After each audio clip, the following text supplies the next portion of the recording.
Première, deuxième, cinquième ou même troisième circonscription. Deux mots d'ordre, ici comme ailleurs, à droite comme à gauche pour ce deuxième tour des législatives. Mobilisation et report de voix, ce sont sans doute les deux clés de l'issue du scrutin dans chacune des circonscriptions. Dans la deuxième, où Sylviane Bulteau est arrivée en tête, les premiers bulletins dépouillés peu après 18h seront sans doute scrutés à la loupe.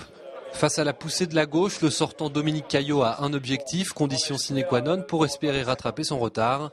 Remobiliser les abstentionnistes de droite qui lui ont fait défaut au premier tour. En toile de fond, la question des municipales de 2014 à La Roche-sur-Yon. Autre circonscription, autre interrogation, la cinquième.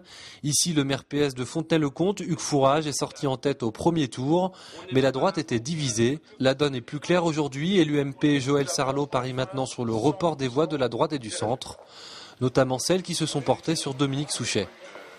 Dans la première, si l'UMP Alain Leboeuf sort en tête au premier tour, Martine Chancaille du PS n'est pas loin derrière. Le maire de Roche-Servière compte donc lui aussi sur cette semaine d'entre-deux tours pour contrer la gauche en mobilisant les abstentionnistes.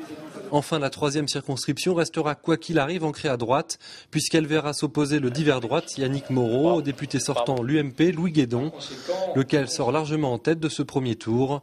Reste deux questions, la participation sera-t-elle au rendez-vous et à qui profitera-t-elle ?